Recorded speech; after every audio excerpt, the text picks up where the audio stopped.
Prime Minister Ambrose Terry says persons found to be complicit in the Jura disturbances and subsequent killing of 2 people will not be shielded. Speaking during the submission of a report on the incident by the Justice George Kumsin Committee, he stated the findings of the committee will help resolve conflicting stories and above all contribute to better security for the country.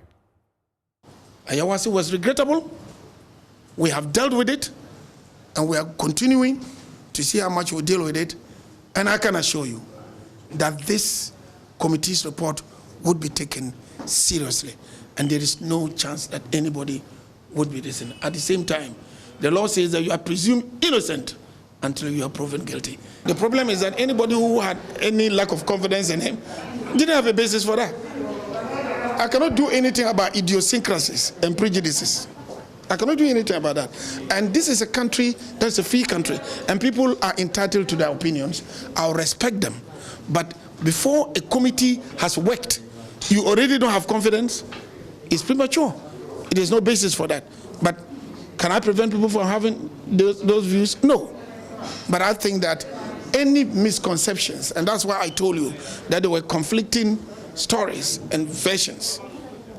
After I studied the report, we would come out or whatever. For instance, I met somebody who asked me those days that the committee asked a question and they were supposed to ask another question, they didn't ask a question. And I find it to be funny because the committee is looking, it's a fact-finding committee. And I've been a lawyer for several years.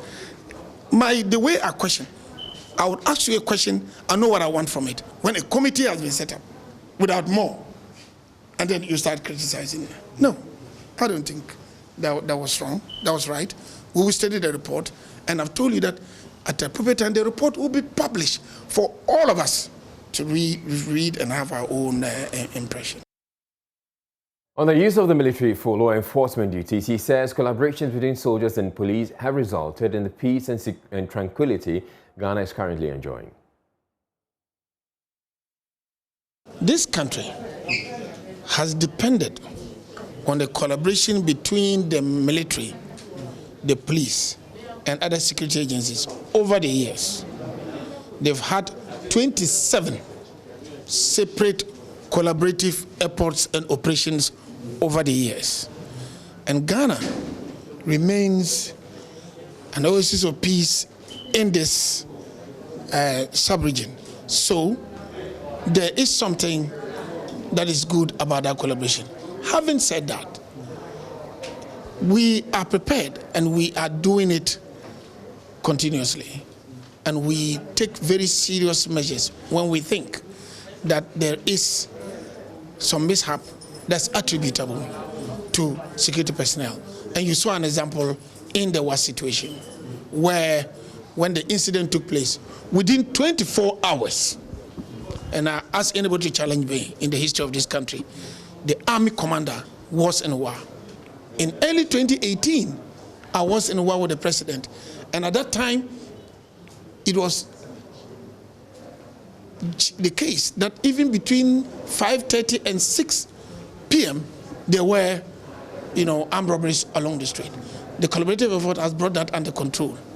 Now, government is committed to making sure that we promote accountability of security personnel. And that's why you've heard us recently talking about body cams, where we can have them wear body cams. And the body cams will give us evidence of what actually happens in every situation and where they are found culpable dealt with. At the weekend, I attended the funeral of the policeman who was killed in the bullion van attack. So I think that, yes, we will correct things that need to be corrected, and then we'll go ahead and do introspection from time to time. We check to see what the mistakes are and we correct them. So the mistake that took place for the military, we've dealt with it. I'm going to study this report and we'll take the report seriously. And I believe that whatever comes out of it will be the good and betterment of.